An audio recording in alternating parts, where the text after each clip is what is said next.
Y can't you come to Hollywood Balaiah அப்படின்ட்டு. ஓ, இவர் கொஞ்சம் வெயிட் போட்டு ஹீரோவை பண்ணார். அப்புறம் எனக்கும் ஹீரோவுக்கும்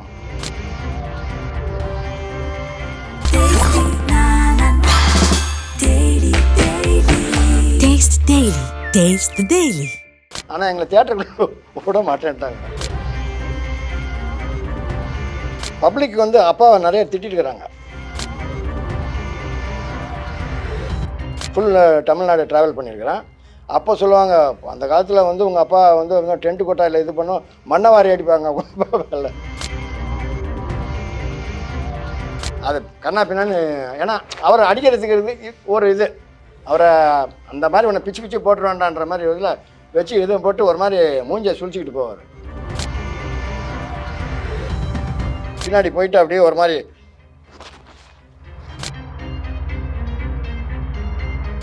என்னம்மா ஆட்டம் ரொம்ப ஜாஸ்தியா இருக்கு,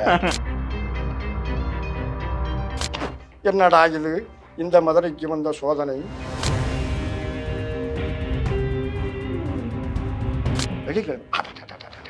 வெள்ளிக்கிழமை நான் கத்திய தொடரதே இல்லையான்ட்டு திருப்பி வரையில் அடிப்பார்.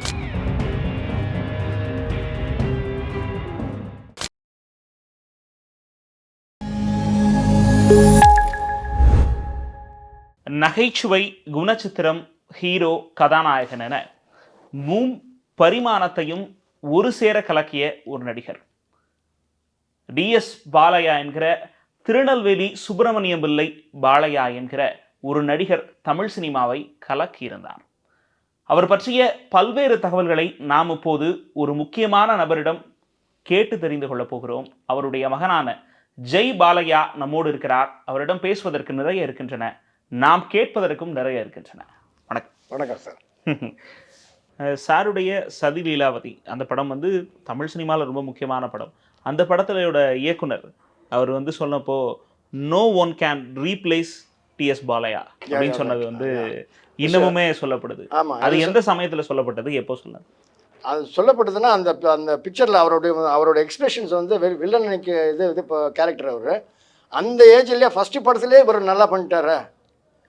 Y can't you come to Hollywood Balaiah அப்படின்ட்டு.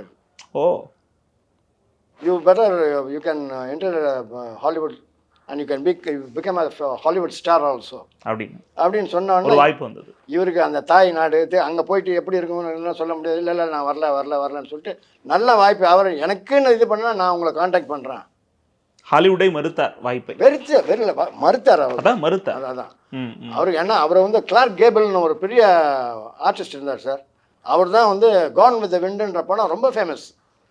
அந்த படத்தை அந்த ஹீரோ வந்து அவர் அப்பா ரொம்ப அட்ராக்ட் பண்ணார், இம்ப்ரெஷனை. அவரே அதே மாதிரி மீஸ் வச்சுட்டு தான் எல்லா ஃபிலிம்லையும் இது பண்ணார். அப்புறம் அது என்ன வச்சுன்னா இன்னும் இந்த மாதிரி இப்படி இருக்கும். பார்பர் ஷாப்புக்கு போனால் கூட அந்த காலத்தில் ஓகே என்னப்பா நான் எப்படி இது நல்லா இது ட்ரிம் பண்ணி இது நல்லா வெட்டி விடுவான்னு எங்களுக்கு பாலையா மீஸ் ஆகணும் அந்த பேச்சு சொல்கிற அளவுக்கு வந்து. ஏன்னா பிகாஸ் அதுக்கு காரணம் வந்து கிளார்க் கேபிள். Wonderful artist. அவர் வந்து ரொம்ப ரொம்ப ஃபேமஸ் ஆர்டிஸ்ட். அதுவும் இல்லாமல் அவார்டு வாங்கின ஆர்டிஸ்ட் அப்போவே. ஸோ அவர் தான் சொன்னார், you also resemble Clark Gable. Okay, your Clark Gable of Indian cinema அப்படின்னு சொல்லிட்டு அவரே அப்பவே சொன்னார். Okay okay. ஸோ வந்து இங்கிலீஷில் கூட அப்பாவுக்கு ஆர்வம் ஜாஸ்தி. ஆனால் நடிக்க போகலை. இப்போ சாருடைய படங்கள்னு பார்த்தா இரு சகோதரர், சித்ரா, இந்த படங்கள்ல தான் அவர் ஹீரோவான விஷயம். அதை எப்படி ஓகே பண்ணாரு? நீங்க சொல்றீங்க இப்போ எம்ஜிஆருக்கு தனக்கு வந்த வாய்ப்பை இல்லை எம்ஜிஆர் கரெக்டான ஆள்னு சொல்லி அவருக்கு ஹீரோவான வாய்ப்பை கொடுக்குறாரு. இந்த படங்கள்ல தனக்கு இது கரெக்டான ரோல்னு எப்படி சூஸ் பண்ணாரு? இது பத்தி ஏதாவது டைரக்டர் தான் அந்த கதை அம்சம் அந்த மாதிரி இருக்கு. இவருடைய கேரக்டரே மாற்றி விட்டாங்க. ஏன்னா ஹீரோன்னும் போது ரொம்ப வில்லனிக்காக கொண்டு போக முடியாது. பட் அவர் பார்த்துட்டு அவர் பண்ண பெர்ஃபார்மன்ஸே பார்த்துட்டு நமக்கு வந்து ஹீரோனா மற்ற இவங்கெல்லாம் ஹீரோலாம் நல்லா ஸ்மார்ட்டாக இது எக்ஸசைஸ் பண்ணி அப்படி இப்படி உடம்பு வச்சுருப்பாங்களா ஸ்லிம்மாக, அந்த மாதிரி கிடையாது. இவர் கொஞ்சம் வெயிட் போட்டு ஹீரோவை பண்ணார். அப்புறம் எனக்கும் ஹீரோவுக்கும் சூட் ஆகாதுன்னு அவரே சொல்லி இது பண்ணும் போது அந்த டைமில் தான் இவர் புரட்சி தலைவர் அந்த அந்த நீங்கள் அந்த படம் பார்த்துருக்கீங்களா? சான்ஸ் கிடச்சதுன்னா பாருங்கள். ராஜகுமாரி ரெண்டு பேரும் வெல்வெட் ட்ரெஸ்ஸில் இருப்பாங்க. அந்த சோடு ஃபென்சிங்க. ஆமாம், யார் அடிக்க ஏன்னா லாங் ஷாட்டில் யார் அடிக்கிறாங்கன்னே தெரியாது. ஆமாம், ரொம்ப ப்ராப்ளம்ல அந்த ஒரே இது அந்த ஒயிட் ஸ்டாக்கிங்ஸ் இது பண்ணி போட்டுட்டு அந்த வெல்வெட் கலர் ட்ரெஸ்ஸு அது அப்போவே வந்து எரோல் ஃப்ளைன்ட்டு இருந்தார் ஹாலிவுட்டில். ஓகே. அவருடைய ஸ்டைலுக்கு அப்புறம் தான் வந்து அது அப்படியே ட்ராவல் ஆகி வந்து நம்ம புரட்சி தலைவர் இது 1001 பார்த்தீங்களா, அந்த பைரட் ட்ரெஸ். கரெக்ட். ஆனால் எனக்கு தெரிஞ்சு கத்தி சண்டை ஃப்ரம் த பிகினிங் வந்து நான் அதிகம் அந்த வயசில் அந்த டைமில் ஃபாரின் படங்க அதிகமாக நான் பார்க்கல. ஏன்னா அப்போ வந்து ஏ சர்டிஃபிகேட் கொடுத்தாங்கன்னு எங்களெல்லாம் அலோவ் பண்ண மாட்டாங்க, அதனால் பார்க்க முடியல. பட் ட்ரெய்லர் காட்டுவாங்க தெரியுங்களா. ஆமாம். எனக்கு ரொம்ப இம்ப்ரெஸ் ஆன ஹீரோ சொல்லலாமா? தாராளமாக. ஹாலிவுட் ஸ்டார் வந்து Sean Connery sir. Sean Connery, James Bond. Okay. Doctor நோலேருந்து ஃபர்ஸ்ட்லேருந்து ஆக்ட் பண்ணார் பார்த்தீங்களா. அவர் அந்த கன்னில் ஷூட் பண்ணிவிட்டு அது ஃபுல் ஆக்ஷன் இது. அவர் வந்து எனக்கு ரொம்ப இம்ப்ரெஸ் ஆகிட்டார். என்னுடைய ஃபஸ்ட்டு ஆக்ஷன் ஹீரோ வந்து எனக்கு இம்ப்ரெஸ் ஆனது அவர் தான். ஆனால் எங்களை தியேட்டருக்கு விட மாட்டேன்ட்டாங்க. சின்ன பசங்க போய் படிங்கடா, ஏ சர்டிஃபிகேட் படம் பார்க்க வந்தீங்கன்னு சொல்லிட்டு அனுப்பிச்சிடுவாங்க. அதுக்கு நான் என்ன பண்ணுவேன், நெக்ஸ்ட் சேஞ்சுன்னு போடுவாங்க. அடுத்து நெக்ஸ்ட் சேஞ்ச் சொல்லிட்டு நவ் ஷோயிங்னு ஒரு பக்கம் போஸ்டர் இருக்கும், நெக்ஸ்ட் சேஞ்சுன்னு. அதில் வந்து என்ன பண்ணுவாங்கன்னா, முதல் படத்தோட ஃபிலிம் நடக்கும்போது இன்டர்வியூவில் ட்ரெய்லர் காட்டுவாங்க. இன்டர்வியூவில் ட்ரெய்லருக்காக அந்த ஜேம்ஸ் பாண்ட் பார்த்தோன்னா அப்படியே உங்களுக்கு எனக்கு ஒரு இது பெரிய இம்ப்ரெஷன் ஆச்சு. அதுவும் அந்த மியூசிக்கு உங்களுக்கு தெரியும் இல்லைங்க, இன்னும் என்னோடய டெலிஃபோன் டோனில் ஜேம்ஸ் பாண்ட் மியூசிக் தான் இருக்கும். என்னுடைய நம்பரும் முடியும் போது 007 தான். ஏன்னா அந்த அளவுக்கு வந்து எனக்கு வெறித்தனமான ரொம்ப பரம ரசிகன் ஷான் கானரி. ஓகே.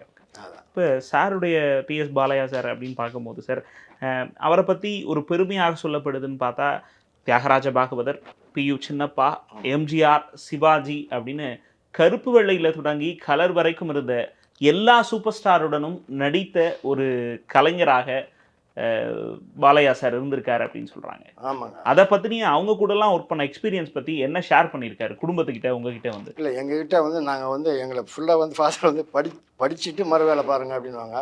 இப்போவே சினிமா, ஏன்னா அவர் கஷ்டப்பட்டுருக்காரு இல்லைங்க, அந்த டேஸ்ட்டு வந்து ஒரு வரக்கூடாது. எப்போ வரக்கூடாது வேண்டாம் வேண்டாம்னு சொல்கிறாங்களோ அப்போ தான் நமக்கு ஆர்வம் வருது, இன்னும் அதிகமாகுது. ஆமாம், எங்கே போகக்கூடாதுன்னு சொன்னோம். ஆமாம். என்னுடைய இதில் என்னன்னா, நான் வந்து இதெல்லாம் மனசில் ஏற்றிக்கிட்டு ஸ்கூலில் வந்து நான் வந்து என்டர்டெயின் பண்ணுவேன். அதாவது என்னென்னா, புரட்சி தலைவருடைய பரம ரசிகன் நான், சிவாஜி சார் ஃபேன் கூட நான். பட் இவருக்கு வந்து நான் வந்து ரொம்ப இம்ப்ரெஸ் ஆகினேன். ஃபஸ்ட்டு ஹீரோ வந்து எனக்கு வந்து அவர் தான், புரட்சி தலைவர் தான். அவர் இது பண்ண அவர் எந்த படம் வந்தாலும் வந்து மிஸ் பண்ணுறது கிடையாது. ஃபேமிலியோட பெரியவங்க பார்ப்பாங்க தெரியுங்களா, லீவில் வந்து எங்களை கூப்பிட்டு போவாங்க. நாங்கள் என்ன பண்ணோம், அதெல்லாம் பார்த்துட்டு வந்து பெருமையாக சொல்லிக்குவோம் ஃப்ரெண்ட்ஸுக்கிட்ட, நேற்று நாங்கள் போய் பார்த்துட்டு வந்தோம் எம்ஜிஆர் படம், இன்னும் இது படம் தான், பாட்டெல்லாம் எப்படி. எனக்கு சாங்லேயும் இன்ட்ரெஸ்ட் இருக்கும் அதிகமாகிடுச்சு. உலகம் பிறந்தது எனக்காக சாங்கெல்லாம் நான் பெஞ்ச் மேலே ஏறி ஆக்ட் பண்ணி காட்டுவேன். அப்புறம் டீச்சர் கூப்பிட்டு வான் பண்ணுவாங்க. வீட்டுக்கும் ஃபோன் பண்ணி, நீங்கள் பசங்களை ஏதாவது எம்ஜிஆர் படத்துக்கு கூப்பிட்டு போனீங்களா? ஆமாம், என்னங்க நம்ம வெளில வந்து பசங்களை வந்து என்டர்டெயின் பண்ணிகிட்ருக்குறோம், அது வந்து பின்னாடி வந்து ப்ராப்ளம் வந்தாலும் வரலாம், இல்லை நான் பார்த்துக்கிறேன்னு சொல்லிட்டு வீட்டில் வாங்குன்னு வாங்குவோம். ஸோ அந்த எக்ஸ்பீரியன்ஸ் இருக்குது. ஏன்னா இப்போ சார்னு பார்க்கும்போது சார், அம்பிகாபதியில் வில்லன், ஆமாம், புதுமை பித்தனில் வில்லன், இந்த மாதிரி தியாகராஜ பாகவதர், எம்ஜிஆர் போன்றவங்களுக்கு வில்லனாக ஏற்று நடிக்கும்போது அதுக்கான சவால்கள் குறித்து எப்பயாவது சொன்னதுண்டா? கேரக்டருக்கு வந்து அந்த மாதிரி அமையுது சார். மதுரை வீரன் அந்த கேரக்டரை வந்து இப்போ அது பப்ளிக் வந்து அப்பாவை நிறைய திட்டிருக்கிறாங்க.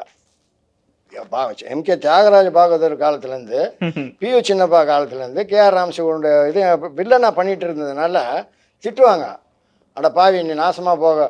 தேட்டரில் வந்து நான் கேள்விப்பட்டிருக்கிறேன், எனக்கு வந்து வெளியூர்லேருந்து நியூஸ் வரும். ஆனால் இப்போ சமீப காலம் நான் இப்போ லைட் மியூசிக் ப்ரோக்ராம் பண்ணேன், ஊராக ஃபுல் தமிழ்நாடு ட்ராவல் பண்ணியிருக்கிறேன். அப்போ சொல்லுவாங்க, அந்த காலத்தில் வந்து உங்கள் அப்பா வந்து டென்ட்டு கொட்டாயில் இது பண்ணும், மண்ணவாரி அடிப்பாங்க இல்லை. ஏன்னா அவ்வளோ நேச்சுரலாக பண்ணுறான். அவங்களுக்கு அது வந்து அந்த கேரக்டர். எம்ஜிஆரை போய் நீ இப்படி பேசிட்டே, நம்பியார் கூட ஒரு பேட்டியில் கொடுத்துருக்குறாரு, நீங்கள் படிச்சிருப்பீங்கன்னு நினைக்கிறேன். ஸோ அது அந்த அளவுக்கு வந்து பப்ளிக் வந்து இன்வால்வ் ஆனாங்க. அப்புறம் இது சினிமா தான் அப்படின்னு சில பேர் தெரிஞ்சுட்டு, ஆனால் சரி அப்புறம்ட்டு ஒத்துக்கிட்டாங்க. அப்புறம் திருப்பி அப்பா எங்கேயாவது போனாங்கன்னா அவரை கூப்பிட்டு, என்ன நினச்சிக்கிட்டு இருக்கீங்க மனசில், இப்போ என்ன படம் அடுத்துல வந்து ஒரு எம்ஜிஆர் மேலே தோல் மேலே கையை போட்டு இது பண்ணணும், நல்லா நண்பராக ஒரு படத்தில் நீங்கள் நடிக்கணும். ஃபேன்ஸ் வந்து அந்த அளவுக்கு இன்வால்வ்மெண்ட்டில் இருக்காங்க சார். தன்னுடைய நடிகரை தொடக்கூடாது, அடிக்கக்கூடாது அப்படின்றது இன்னும் அதிகமாக இருந்தது அப்போ. ஆமாம், அப்போ ஒரு இது அந்த ஃபேன்ஸு தான் வந்து அப்பாவுக்கு வந்து நிறைய கேரக்டர்ஸ் பண்ணுறதுக்கு வந்து நல்ல ஒரு இதாக இது பண்ணியிருக்காங்க. ஓகே. அவர் மேலே இருக்கிற அபிமானம். ம். ஸோ அவர் வந்து வில்லனாக இருந்து ஹீரோவாக போயிட்டு அப்புறம் கேரக்டர் ஆர்டிஸ்டாக மாறினார். அதுக்கேற்ற மாதிரி உருவமும் ஹீரோவோட ஃப்ரெண்டாகவும் நடிச்சிருக்கு. ஆமாம், ஹீரோவோட ஃப்ரெண்டாக. இது மணமகள்லாம் பார்த்தீங்கன்னா நம்ம கே. ராமசாமிக்கு ஃப்ரெண்டு ஓரிரவுன்ற படம், அதே மாதிரி வேலைக்காரி, ஆமாம், அறிஞர் அண்ணா எழுதின வேலைக்காரி. ஆமாம், அதிலலாம் மணின்னு ஒரு கேரக்டர் வரும். ரொம்ப இது நாகேஸ்வராவும் இவங்கெல்லாம் ஆக்ட் பண்ணியிருப்பாங்க. அதில் கே. ராமசாமி நாகேஸ்வராவும் இருப்பாங்க. அதில் ஒரு டைலாக் வரும், என்ன உன்னை என்ன பண்ணுறேன் பாருன்னு சொல்லிட்டு. இப்போ டைலாக்கும் பேசலாமா வேணாமா அவங்க எதிர்பார்ப்பாங்க. ஒரு பக்கத்தில் இருக்கிற ஒரு செடியை வந்து பிச்சு அதை கண்ணா பின்னான்னு, ஏன்னா அவரை அடிக்கிறதுக்கு ஒரு இது, அவரை அந்த மாதிரி உன்னை பிச்சு பிச்சு போட்டுருவான்டான்ற மாதிரி இதில் வச்சு இதுவும் போட்டு ஒரு மாதிரி மூஞ்சியை சுழிச்சிக்கிட்டு போவார். அதை வந்து மெயினாக வந்து அப்போவே விமர்சனத்துலலாம் சொன்னாங்க. டிஎஸ் பாலையாவின் முகம்பாவம். அதே மாதிரி ஒரு படத்தில் யாராவது ஒரு கே. ராமசாமி அப்படின்னு சாதாரணமாக தான் துப்புவார். இவர் என்ன பண்ணுவார், நிஜமாகவே மூஞ்சியில் துப்புற மாதிரி ஒரு எக்ஸ்பிரஷன் அப்படி பின்னாடி போயிட்டு அப்படியே ஒரு மாதிரி அப்படின்னு உதறினான்னா நிஜமாக துப்பிட்டாங்கன்னு நினச்சி நிஜமாக துப்புனாங்க உங்கள் மேலே அப்படின்னு கேட்க ஆரம்பிச்சிட்டாங்க. ஏன்னா அது அந்த எக்ஸ்பிரஷனில் அவர் அந்த கேரக்டரில் இன்வால்வ் ஆனதுனால அந்த ஒரு இதை வந்து பப்ளிக் இதில் பிரமாதமாக தெரியுது. கரெக்டு. அதே மாதிரி சார் முக்கியமான 2 படங்களில் சூப்பரான ரோல்ஸ் பண்ணியிருந்தாரு டிஎஸ் பாலையா சார். என்ன விஷயம்னா தில்லானா மோகனம்பால். இன்னமும் அந்த படத்தை பார்க்காதவங்க ஆள் இல்லை. 2K கிட்ஸ் கொண்டு அந்த படத்தை பார்த்துருக்காங்க. அப்படி பார்க்கும்போது கூட அந்த கவுண்டஸ் ட்ரெயினில் போகும்போது அப்பா கொடுக்குற ஆட்டம் ரொம்ப ஜாஸ்தியாக இருக்கு. அது அந்த டைலாக்கும் ரொம்ப ஃபேமஸ் ஆயிடுச்சு. ஏன்னா என்ன எல்லாரும் என்ன இப்போ எல்லாரும் விளக்கு அணைக்கலாமே, எதுக்கு விளக்கு அணைக்கலாமே, எனக்கும் தூக்கம் வருதா, என்ன அநியாயமாக இருக்குது, என்ன தூங்குறதா அப்படின்ட்டு அந்த வந்து அப்புறம் வந்து அது மேலே இன்னொரு எக்ஸ்பிரஷன் சீன் இருக்குது. அதாவது சி.கே. சரஸ்வதி வந்து அவங்க வந்து இப்படி படுத்து தூங்கிக்கிட்டே இருப்பாங்க. இவர் மேலே அப்படியே சாஞ்சி முள்ள போய் கையை கிஸ் பண்ணுற மாதிரி போவார். அப்புறம் இருட்டில் பண்ணோம் ஐயோ ஐயோ ஐயோன்னு கத்துவாங்க. அவரை தலையை பிடிச்சிக்கிட்டு இருப்பார். என்னையா தலையை பிடிச்சிக்கிட்டு இருக்குன்னு சொல்லிட்டு இது பண்ண அந்த கலாட்டால் சொல்லும் போது கோவிச்சுக்காதம்மா கச்சேரி ஞாபகம் அப்படின்னு கரெக்ட். அந்த டைலாக் வந்து நல்லா ரெஜிஸ்டர் ஆயிருக்கு. கரெக்ட். அதே மாதிரி சார் திருவிளையாடல்ல அதுவுமே ரொம்ப அவர் புலவரா பண்ணிருப்பாரு. இல்ல பாகவதர் அதான் அவர் இப்ப பாண்டிய மன்னிடம் வந்து பரிசு வாங்குற விஷயங்கள்லாம் அந்த இதுல ரொம்ப நல்லா இருக்குமே சார். ஆமா, அதுல வந்து ரொம்ப திமிரு பிடிச்ச கேரக்டர் அது. ஆனால் அதில் வந்து நம்ம நாங்கள் என்ன கேள்விப்பட்டோம்னா அப்படியே ஆணவத்தின் திருவுருவமா இருக்கிற மாதிரி அந்த கேரக்டரை கொண்டு போய் ரொம்ப ரொம்ப இன்வால்வ் ஆகி பண்ணார். ஆனால் அந்த கேரக்டரை இது பண்ணும்போது முதல்ல எடுக்கிறது என்ன பண்ணாங்கன்னா, அது ஊருக்கே ஒரு மகாராஜாக்கே அவர் மேலே மரியாதை இருக்கும். அதனால் அவரை வரவேற்கிறதுக்கு முதல்ல கரகாட்டம், அப்புறம் அந்த மேளதாள வாத்தியங்கள் இதெல்லாம் போயிட்டு ஔவையார் படத்தில் வந்து ஔவையாருக்கு வரவேற்பு கொடுப்பாங்க பார்த்தீங்களா, அதே மாதிரி எடுத்தார் AP Nagarajan. Foot length problem வந்தது. அதுவும் இல்லாமல் அதெல்லாம் எதுக்கு தேவை, இவ்வளோ லென்த் ஒரு பாகவதற்கு அப்படின்ற மாதிரி சில பேர் நான் இது பண்ணதுனால அந்த பர்டிகுலர் சீனை எடிட் பண்ணிட்டாங்க. ஓகே, அதான் அது எதுக்குன்னா பப்ளிக்கு அந்த மாதிரி ஒரு மகா மேதையை இப்படி கூப்பிட்டு வராங்களான்னு அதுக்கு ஒரு இது பண்ணாங்க. ஆனால் அந்த கேரக்டர் எப்படின்னா திமிர் பிடிச்ச கேரக்டர், மற்றவனெல்லாம் மட்டான் நான் தான் ஒஸ்டின்ற மாதிரி. அதில் தான் வந்து இது பண்ணல. அப்புறம் என்னடா அப்படின்னு ரொம்ப கேவலமாக கூட தனித்தானே என்னடா அது, இந்த பாண்டிய நாட்டில் என்னுடன் போட்டியிட்டு பாட ஒரு ஆஸ்தான வித்வான் இல்லையா, என்னடா இது இந்த மதுரைக்கு வந்த சோதனை அப்படின்னு வருது.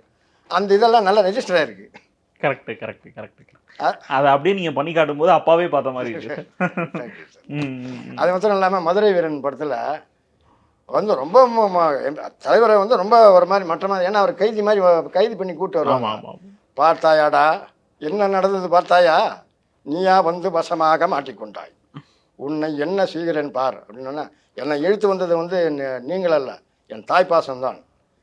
இப்போ வந்து அந்த மாதிரி அந்த சீனில் எமோஷ்னலாக பேசி அப்புறம் இன்னொரு சீனில் வந்து ரொம்ப ரொம்ப அவருக்கு எம்ஜிஆர் மேலே ஆத்திரம் வந்து அப்படி கத்தி எடுப்பார். பயம் உள்ளுக்குள்ள, இன்னைக்கு என்ன கிழமை, வெள்ளிக்கிழமை நான் கத்தியை தொடரதே இல்லையான்ட்டு திருப்பி வரையில் அடிப்பார். அதெல்லாம் நல்லா ரீச் ஆயிடுச்சு பப்ளிக்கில். டிஎஸ் பாலையா குறித்து அவருடைய மகன் பல்வேறு சுவாரஸ்யமான தகவல்களை நமக்கு தந்து கொண்டிருக்கிறார். இன்னும் பல சுவாரஸ்யமான விறுவிறுப்பான தகவல்கள் அடுத்த பாகத்தில். அப்புறம் அவரும் வந்து நிறைய இது அதெல்லாம் கன்னத்தின் முத்தமிட்டால் உள்ளம்தான் கல்வெறி கொள்ளுதடி. இந்த தில்லானமங்கலம் கூட பார்த்துருப்பீங்க, என்னடா முத்தராக்கு, என்னடா இல்லை அம்பி முத்தராக்கு அம்பி இப்படின்னு சொல்லிட்டு ரொம்ப